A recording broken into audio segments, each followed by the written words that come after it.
Hey guys, it's Dom and welcome to another video, and in this video we are going to talk about a lot.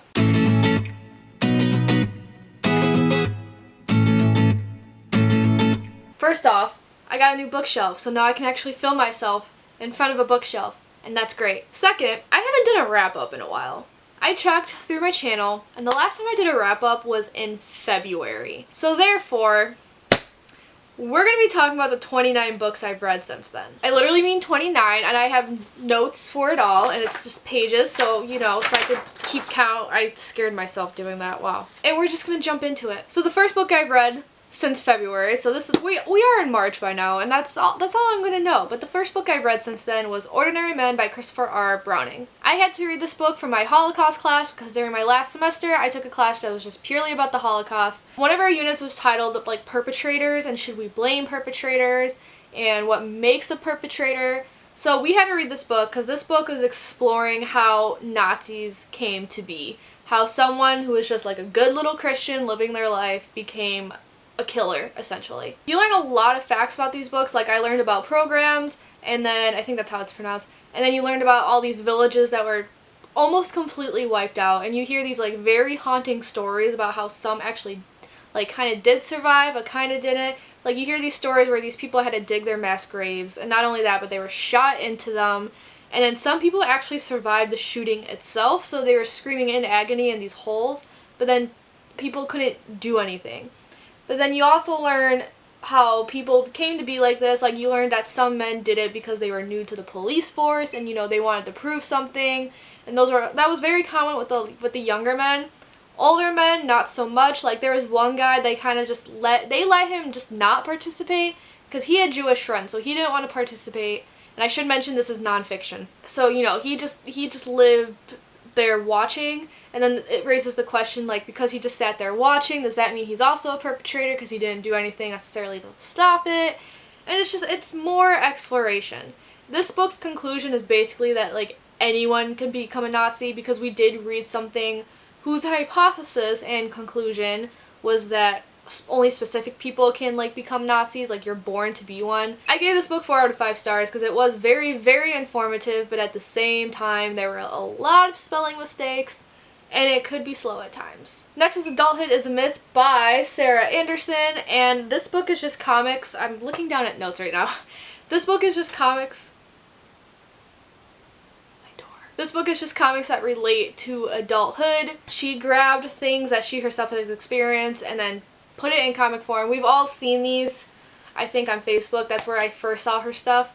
I gave this 4.5 out of 5 stars because it was very, very entertaining. Some of it was so relatable, it actually hurt. I felt attacked. But the problem I had with it is that I wish each comic had its own title, because I thought, going into this, I thought it was going to be like a story. I didn't think it was just going to be individual, like, short comics, if that makes any sense. Like, each page is a new comic, but there's no title, and that kind of confused me for the first, like, 3 pages. But I got it. And I'm going to be honest, I bought this on, what's it called, like, Book Depository. If I knew it was just going to be, like, a collection of comics rather than... I bought it thinking it was going to be a story, not a collection of comics. That's what I'm trying to say. I should have gotten this from the library, because I think I will unhaul this at some point. But I still recommend it. It's cute, but I'm not going to go into the rest of the Sarah Scribbles collection. Next is The Crimes of Grindelwald by J.K. Rowling. We all know what this is about by now, so I'm not going to go into detail with it. I'm not going to go into much detail about, like, what I think about this novel, because honestly, I agree with a lot of the opinions that is out there. This is definitely not a 5 out of 5 read/watch. Unlike Fantastic Beasts, where I read it first, then watched the movie, I watched the movie first and then read this, and I had the same complaints as everyone else. McGonagall, what is that? Like, she was born in the 30s, why is she an adult in the 1920s? J.K. Rowling's ruining her own world, blah blah blah. I don't understand the plot twist at the end. And honestly, this wasn't needed. If it wasn't for the ending of Fantastic Beasts, I think this would not have been needed. If Fantastic Beasts was embellished a little more, honestly, I think it could have been a standalone rather than this, like, 5-part movie series she's making. I don't know. I don't get it, guys. I really don't get it at all. Didn't read like a sequel. The movie didn't feel like a sequel. It was different vibes. And honestly, I gave it not even a 0.5. I gave it 3 out of 5 stars because of the nostalgia. Otherwise, it would have been like a 2-star read. But alas. Next is History Is All You Left Me by Adam Silvera. This is about a boy Griffin whose ex-boyfriend has died in an unfortunate accident and he's just living through it, and also we're seeing his OCD kind of unravel and take over his life, and he also meets his ex-boyfriend's boyfriend. Yeah. That's all I'm gonna say, otherwise I'm afraid I'll spoil something. This was given 4.5 out of 5 stars. I was left in tears multiple times. I regret reading this in the public space because then people had to watch me cry. And it was also seeing his OCD unravel because a lot of it I relate to as someone with obsessive compulsive disorder. Granted, it's not, I don't think mine is as severe as Griffin's is. I have a very mild case of it, but I don't know. I related to the numbers thing because for Griffin he had to do things in even numbers unless it was number 1, but everything else had to be even, and I personally relate to that because my special number is 4. I often have to do things in 4s, so I get it. I just think Adam Silvera is one of the strongest YA and contemporary writers out there right now because if you've been on this channel for a while, I have a very hard time with YA contemporary, but I absolutely adore this. Next is The Thief Lord by Cornelia Funke, I guess her name's pronounced. I think it's Funke. This is very old, but if you don't know what it's about these 2 boys named Bo and Prosper who run off to Venice to leave their ugly, annoying, I think either foster or adoptive parents. They ran off to Venice because their mom never stopped talking about it. They join these group of children who are also orphaned, and this guy named the Thief Lord, who's a kid their age, comes and helps them. And it's, a story from there. This is a well-loved story from many, many people, but I gave it 3 out of 5 stars. I did not understand the magic system in this. I wish it was embellished a lot more than it was, because it just seemed really, really random to me. I also just wish their mom was embellished more because she's the one who essentially got them to Venice, but you never find out why, Venice was really that important. Or maybe you do and I just forgot because it's been a while, but I don't know. I never got the feeling that we ever really found out. I didn't see the importance of her necessarily, so...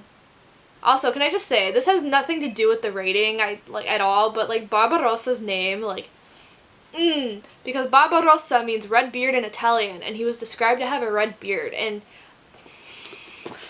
Okay.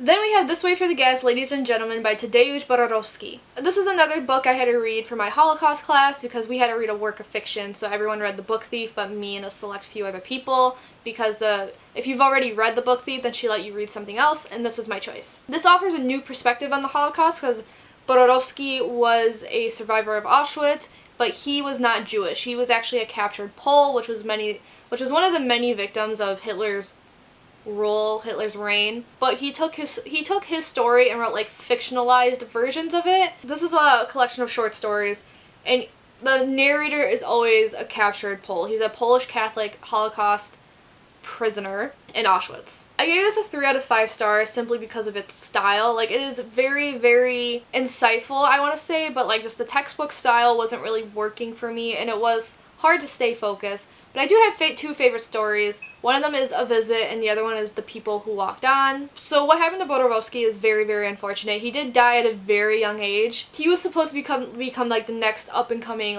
famous person of Polish literature. He was supposed to be a classic writer, and I definitely see that reading this. Despite the textbook style, I could see it. I see it. Blackroot of the Gallows by Meg Castle. This is about a girl who's in this tiny town. This new family comes in, and crows follow them everywhere. And then you find out he is a harbinger of death. The love interest, I mean. That's all I really remember about this book because I just was not really interested at all. I gave this book 3 out of 5 stars simply because I have a very love-hate relationship with the magic system in this book. I just really wasn't getting it. It seemed a little too random to me, and I think if to be embellished more, this book would have had to been longer. This book is also a standalone, I think. She wrote other stories within its universe, but I think this specific plot is a standalone. I'm not sure, but I'm also not interested enough to read the other books anyway. I also just did not see the love between our main characters, Reese and who's the other one? Reese and Angie. It seemed platonic at most to me.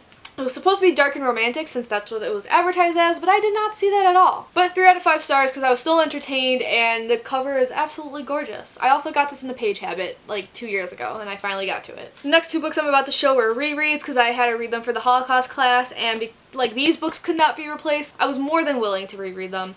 And the first one is Mouse 1 My Father Bleeds History by Art Spiegelman, and then Mouse 2, and Here My Troubles Began by Art Spiegelman. If you don't know what this is a graphic novel duology about Art Spiegelman's father's survival of the Holocaust. And I gave it 5 out of 5. Because it's a reread, I'm not going to go into too much detail about why, but 5 out of 5. And something that was really cool, actually, is that my professor had the DVD where you get, like, behind the scenes and all, and you could actually hear some of his father's recordings. So it was very cool to hear Vladek's own voice. My next read is Silence by Shusaku Endo. This book is about 2 Portuguese priests during the 16th century, I believe, who go off to Japan to preach Catholicism, and then they learn a few life lessons. I gave this book 4.5 out of 5 stars. As someone who grew up Roman Catholic, this novel was actually very thought-provoking for me because I am a Catholic turned agnostic / atheist. To be honest, I don't know what to believe anymore. I want to believe in religion, but it's very hard for me to believe in something. So, also the Catholic guilt, that's why I, like, kind of say agnostic rather than atheist, because, like, if anyone ever jokes about the Catholic guilt, I can verify, and maybe it's my OCD, I don't know, but I can verify that it is a thing. Damn. But something that happens in this book is that both priests, and this is not really a spoiler because it happened so early in the novel, both priests do get captured, and the whole thing is that the Japanese government is trying to get them to denounce God and say that Catholicism is fake, or just Christianity in general, I should say.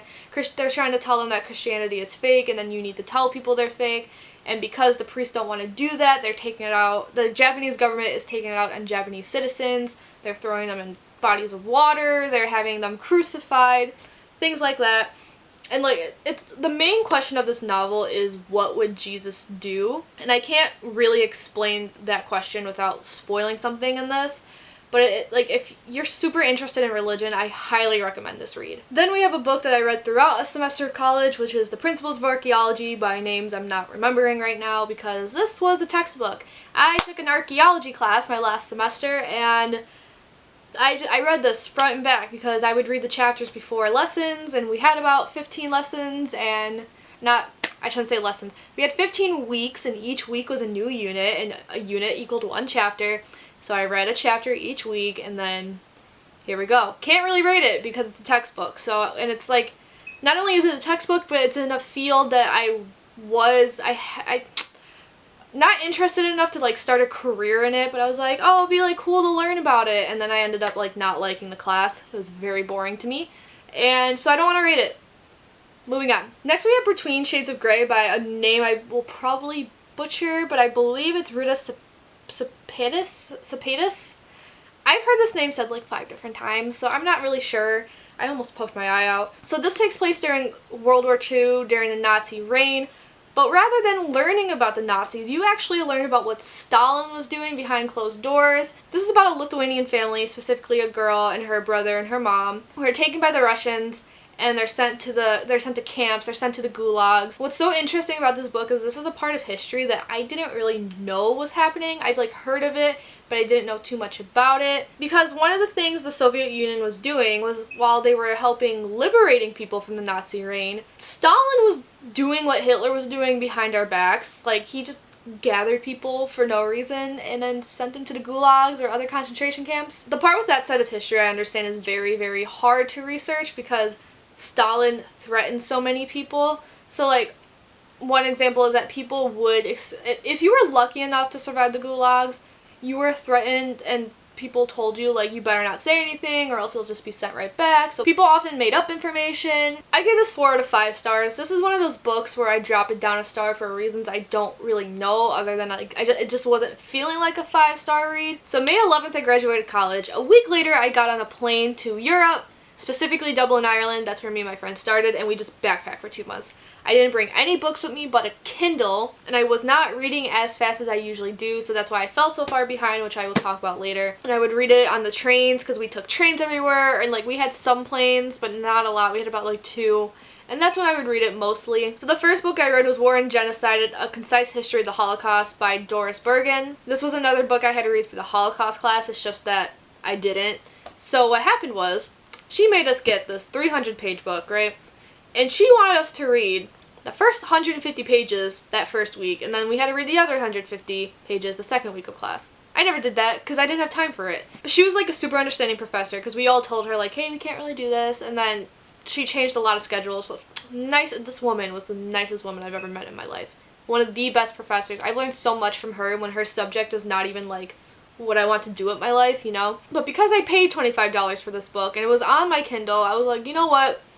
I'll read it. And I loved it. If you actually want a concise history of the Holocaust, I highly recommend this book because not only does she give you a concise history of what happened to the Jews, she actually talks about everyone, captured Poles, the anti-socials, the gay men, homosexuals in general, but mostly gay men. And there's a whole history behind why mostly gay men rather than lesbians.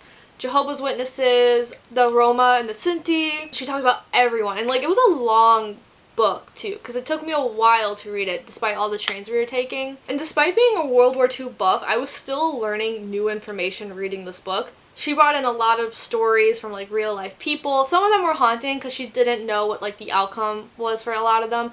For a lot of them, she said their fate are unknown, but she talked about how like some children kind of just survived on a whim. But I know another thing I learned, because it's something I wondered. Hitler's intention was to always go to war. He always wanted to. We do know he like I don't know. But really all he got to were the European Jews. So I read this book and then I do find out that he actually had plans, like once Europe was like decimated, his plan was to go on to Palestine, and then he had plans to get to America, to get to Asia. He had plans to get to everywhere. I don't know, I could go on about this book, but like if you want a good concise history of the Holocaust, here's your book. Oh, I gave it 5 out of 5 stars too. I should mention that as well. The next book I read was Peter Darling by Austen Chant. This is like kind of sort of retelling of Peter Pan, but not really because it takes place after Peter Pan. It's just another take because Peter Pan is trans. Peter was born Wendy, but when he comes to Neverland, he is Peter. And it's just a struggle with that. It's a struggle like fighting Hook again. And then you get a flashback into his past life. And also there's one of those, you know, enemies to lovers type of thing that a lot of people love. And I was very interested in this book, and the enemies to lovers is actually why I read it. But in the end, I gave it only 3 out of 5 stars. My main thing with this novel is that I just could not see the love between Pan and Peter. It was very, very rushed to me. But I did like Chant's, you know, revision or new view of Neverland. It's a darker take. Like the fairies, because Tinkerbell is mentioned as well, but the fairies are described to be, you know, they have multiple eyes, they have like hairy wings, they have fur. I do really appreciate that Hook was so supportive of Peter. He never doubted Peter, and he's like, I love you no matter what. Really love that as well. Then I read Brokeback Mountain by Annie Proulx. I think that's how it's pronounced. I gave this 3.5 out of 5 stars simply because it was too rushed. And that's about it. Then I read The Chemistry of Tears by Peter Carey, and y'all, this was officially the worst book I have read so far this year. Oh my god. So it's about this woman who is the mistress of this man, like mistress, and then he dies. She's upset about it, and then she's like, I forgot what the actual word was, but she works for the clocks at some museum, and then she's given this like automaton that she has to work with because they think it's going to make her happier. I don't really know. I blocked out a lot of this book from my mind because I gave it 1 out of 5 stars. Because all the characters were extremely unlikable. Like, I was supposed to feel sorry for our main character, Catherine, but I did not because she was annoying and really arrogant. You know that meme where people can like read a woman character and just know she's written by a man? That's Catherine to a T. Like, she was just so over dramatic to the point it wasn't believable, like, at all. And I just knew, honestly, if I was given a snippet of this before reading the actual book, I would have known she was written by a man, because like she was just acting in ways that a woman doesn't act. Also, what is with the obsession with male writers like talking about women's legs? She mentions her legs. She's like, oh, a woman with good legs, that's how they notice me. Like, they're obsessed with boobs and legs, and I don't get it. Also, you're reading this dude's diaries, right? Henry, because that's whose automated it was. So confusing and pretentious that I couldn't really follow. So after a while, I was actually just like skimming through it, and eventually I just skipped through his chapters because they weren't needed. Like, you would read this 80-page chapter just for it to like not be important for the story, and I was getting tired of it, so I went through it. And speaking of pretentious, the writing was really pretentious. Definitely, it just came off as like how some authors think they know it all, and I was not here for it. Honestly, this book would have been DNF'd, but I was stuck on long trains, and the trains didn't have Wi-Fi, so I couldn't connect and get a new book. so I was stuck with it. It was either that or staring out the window for 4 hours, but I'm gonna move on because I'm getting angry. So I'm home from the Euro trip, and that's the part we're at right now. So I decided to read Of Mice and Magic by Leonard Maltin. And when I say read, I mean finish, because this is another book I was reading throughout the last semester because I took a history of animation class. And this is literally the history of animation. Again, can't really rate this because this is a textbook. And yeah, I kind of learned a lot, but after a while I got bored. So that's why I'm hesitating on rating these textbooks, because like, no shit, I was bored because this is a subject I don't want to go into. I was only like mildly interested. Honestly, I only took the class because I was like, oh, we're going to watch Disney movies and Warner Bros. Studio stuff, which we did. So yeah, moving on. Character Animation Crash Course by Eric Goldberg. Again, read it for that class. Don't really want to rate it, but this kind of teaches you how to animate. I don't know why we were taught how to animate when it was just a history class. But yeah. So those sections always were lost on me. If on a Winter's Night a Traveler by Italo Calvino. This is a very intricate story because you have your reader, who's simply known by reader, and then you have the person he's in love with, which is simply known by she or you, other reader, I guess. They're trying to read this book, right? So they find this book called If on a Winter's Night a Traveler, ends on a cliffhanger, and the book is just stops. So throughout the novel, they're trying to find this book again.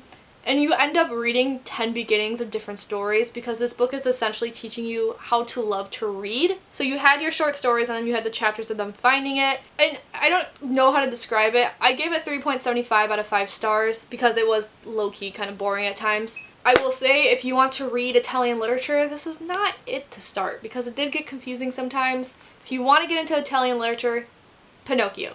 To start there. Next was The Boy in Striped Pajamas by John Boyne. This was a reread because I found it at Target for $7. I've always wanted it because it's on my Kindle, so I wanted a physical copy. I bought it, I reread it, my rating went down. I gave it 5 out of 5 stars when I first read it at 14, I think it was.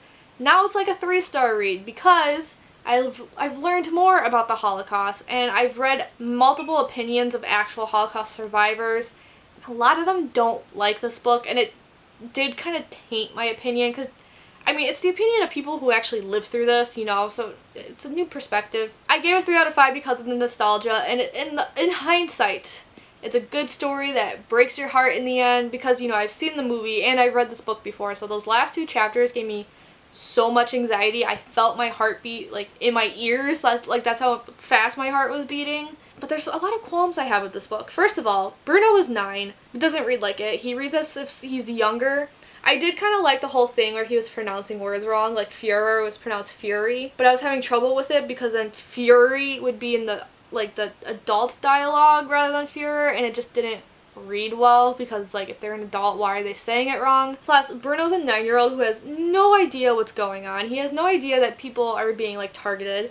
But from what I learned in my Holocaust class, German kids had a pretty good grasp of what was going on. Granted, not about the concentration camps, but they knew the Jews are being targeted. I mean, the whole, like, Hitler Youth thing, the Hitler Youth for girls, they knew, and, like, they would report their parents if they were suspicious. I don't know. So, like, if anything, Bruno came off as, like, a 6-year-old. Plus, like, it took way too long to introduce Schmoll. So for a while, I actually could not see their friendship, which is, you know, troubling because that's what the whole book is about. It's about how a German boy makes friends with a, you know, concentration camp prisoner. The one thing that's a huge pet peeve is that Bruno and Schmoll, like, at one point grab the fence of Auschwitz. Guys, that would have killed them if they did that because those fences were electrified. And, like, it's one of the first things I've learned. It's common knowledge, so it concerns me that, you know, John Boyne didn't know that. That goes in this pile. It concerns me that John Boyne didn't really put that in there. So it's one of the rare moments where I actually enjoy the movie better. Puppet Boy Warsaw by Eva Weaver. So this book is about a boy who grew up in the Warsaw ghetto, and he had puppets, and he would perform puppet shows for his ghetto and also the Nazis. You see his story, and then you also see the story of one of the Nazis that he comes across with. It's this whole journey I don't really want to get into because spoilers. I gave this between 4 to 4.5 stars because a lot of tears were shed, man. Oh man. And then the author actually personified a lot of real life people, like this man named Janusz. I forgot what his last name was, but Janusz is known for running an orphanage in the Warsaw ghetto, and then the whole orphanage, like all 200 kids, were on a deportation list, and they were sent to Treblinka. Janusz was able to leave, but rather than leave, he decided to stay with his children. I'm getting not cheers, but chills. Wow. I'm getting chills telling the story. But although given the choice to leave, Janusz, he chose to stay with the 200 children, and he died in the gas chambers with them. Not a single person in the orphanage survived, which is so sad, and they were personified here. The girl was a fictional character, but Janusz is real, so I don't know, it was, I don't want to say heartwarming, but like, you get chills knowing that. And then he also, what's the main character's name? Mika. He has a book of people that, you know, he looks up to, and a lot of them were real life people, so that gave me chills. The issues I had with this book is that some details were not kept straight. Like in one paragraph, it's supposed to be, so the Nazi remembered a day in November, but a sentence later, it was referred to as a day in December. And that was very common. Like, one character had blonde hair, but within a paragraph, she suddenly had brown hair. You can also tell that this author is from the British Isles, because present day, it takes place in New York, yet you have them speaking with, like, British lingo, like lift rather than elevator, mum rather than mom. So, I don't know, that was kind of bothersome. I will say, the author liked my review on Goodreads. Probably should be alarming, but, you know, whatever. Next, I read Me Before You by Jojo Moyes. I don't think I need to go into what this is about, but I gave it 3 out of 5 stars because I hated every single fucking character in this book, except for Nathan, and then Lou was debatable. I kind of liked her, kind of didn't. I don't know. Fucking hated Will. Even, like, his, like, redemption near the end, no, I didn't like it. I hated her parents. I hated Lou's sister with a passion. I hated the mom, Will's mom. I don't know, I just hated everyone. Why am I repeating myself? Because that's how much I hated them. But 3 out of 5 stars because it did have its, like, cute moments, not gonna lie. And you know, like, that joke that was going around on Twitter about, like, cliches? Like, people were like, oh, I hate cliches. Then they would say a cliche and be like, and then they would repeat it, like, crying. That was me in this book because, like, you know, I hate cliches. But at one point in this book, you know, Lou, the main female character, tells the male love interest about a traumatic event in her life, and then, you know, Will is like, oh no, sweetie, it's not your fault. And I sat there like, oh my god, you guys, she told him about a traumatic event in her life, and he said it's not her fault. I had a moment, you know, but we're moving on. Next, I read The Body by Stephen King. This is my 3rd Stephen King novel, my first being A Thing of Short Stories, and then the other one being Salem's Lot. So I guess this is my first, like, non-horror Stephen King, which I've heard he is amazing at. The Body is what the movie Stand By Me is based off of. Stand By Me is one of my top 10 favorite movies of all time. And I've seen the movie plenty of times before the book, but I was like, okay, it's time to read the original source material. There are some differences, because Stephen King himself has said he thinks that, what the fuck's his name? He thinks that Chris is the hero, but the movie changes it so that Gordy's the hero. But in the book, Gordy is, like, looking in on Chris. If you don't know what this is about 4 friends who find out there's a dead body and they go on search for it. It's a beautiful coming-of-age story. And I gave it 5 out of 5 because feel good, you know, tears. I will say, though, because I know a lot of people complain about King's endings, and I definitely saw it in this book.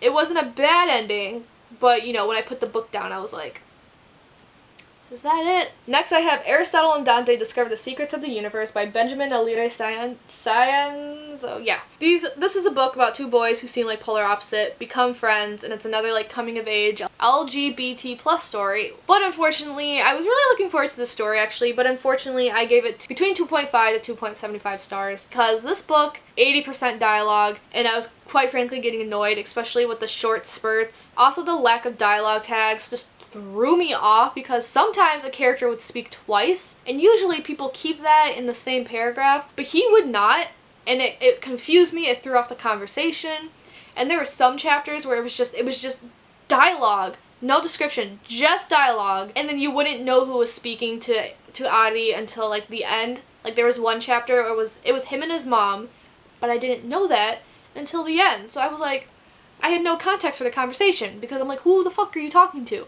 Also, this takes place in the 80s, and I really wish there were more 80s references than what we were getting. Because this book wasn't written in the 80s, so it's like, I would have liked to see more of that. Also, I did not see the love between Ari and Dante. I didn't see the friendship really either. Didn't see the relationship at all, which is unfortunate because that's what the book is about. Probably keep pulling this up because I have more to say. Because I will say, some parts are really cute. Some parts did get to me, like when his father was describing what happened during the Vietnam War. That part made me cry. Oh my god. And then, you know, Dante's incident at the end, which I don't really want to say what happened because spoilers. And despite my very low rating of this book, there's some lines in here that I definitely wish I wrote myself. Next we have I Kill Giants by Joe Kelly and J.M. Ken Nimura. This is a graphic novel that is basically a Monster Calls, but first. So our character Barbara is in 5th grade and she claims that she can fight monsters and that the monsters are coming and she needs to prepare. And because you find out there's like this deep family secret in her house and she's trying to find ways to cope with it. I give this book 4 out of 5 stars because quite frankly Barbara got kind of annoying at certain points, but at the same time she's 10 and dealing with a lot of shit, so you can't really blame her. Because that was a common complaint on Goodreads because she did a lot of like messed up shit. She smacked her fucking guidance counselor across the face. And you know, that shit wouldn't fly in real life. It kind of flew with her. They kind of excused it. So a lot of people on Goodreads complain about that, but I don't know. Given she's 10 and dealing with this really scary thing, I couldn't really blame her. But at the same time, it just wasn't a 5 out of 5 star read. The next thing I read was West Coast Blues by Jacques Tardy. This was also one of the worst books I read so far this year. Not the worst, but one of the worst. Second worst, actually, because I also gave this 1 out of 5 stars. And I need to look at my notes for this because I kind of just don't remember what it's about, but it's another graphic novel. This dude witnessed a murder and 2 assassins are after him. Typical story like that. We've all seen movies like that. And I don't know. The plot just wasn't flowing well for me, so I couldn't really grasp the severity of it. There was a lot of time jumps that just weren't working or were breaking the flow. Also, it's one of those books where the beginning reveals the end, but like not even craftedly. It just revealed the end. So I knew in the end everything would be okay, and it just took away from that. I will say this book is actually a graphic novel adaptation of a novel, and I'm sure the novel fixes these problems, but I have no desire to read the actual novel.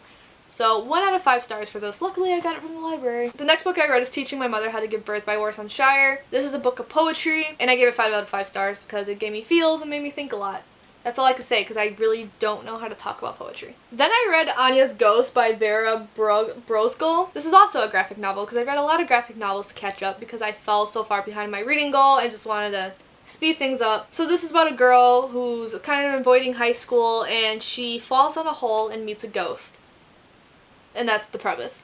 It is a very basic ghost story. Although I didn't see the plot twist coming, I wasn't surprised by it. Because, I mean, I've seen a lot of ghost movies with this basic premise, you know. But I was kept entertained throughout the whole thing, so it wasn't bad. I gave it 3.75 out of 5 stars, because, like, it's definitely better than a 3.5, and it's actually better than a 3.75, but I can't get the feel for a 4 out of 5 star read. But I really love the artwork in this. I thought it was amazing, and I love the monochrome of it all. Like, it's all just purple. And I love it. Also, there are things I wanted to see more of. Like this one girl whose name I forgot, but it's the girl who helped her in gym class after she took a tumble. And they saw her at a party, her and the ghost. And it's like, I want to see more of her because she was built up to be of importance and then wasn't.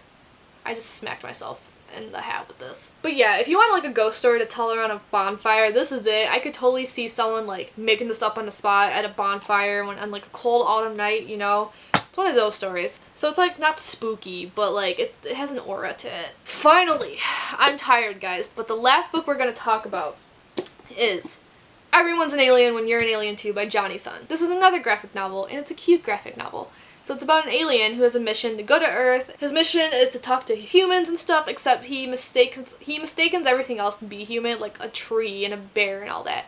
But he's supposed to learn about us. This is about like a 4.5, 4.75 read because I took that like small part away only because this book really has no plot. It's just a feel-good book. There's like no plot to it at all, and I do like a good plot, you know. But it's such a feel-good book. Like I laughed, I cried. Some lines actually got me thinking, which is I know is weird, but like there are certain moments where I was like, that's fucking deep. life is deep. The art is really adorable, and I also just read this at a time where I really needed to because my depression has been going up and down lately. I was going through a rough time when I read this book just because, like, I had a rough breakup, and, you know, I wanted a feel-good novel to help me with that. I don't know, this put a smile on my face when I needed it, so that's all I gotta say about that. We are done! We have talked about 29 books. If you want to talk about a 30th book, it's because I'm reading The Count of Monte Cristo by Alexandre Dumas right now, which is in another room, so I'm not gonna hold it up. We're done. I could throw away my notes and call it a night because, you guys, it's fucking 1:35 in the morning. People are still texting me. People as in one person, because I'm not that popular. Question of the day is, how many books have you read so far in this year? And without further ado, ciao tutti.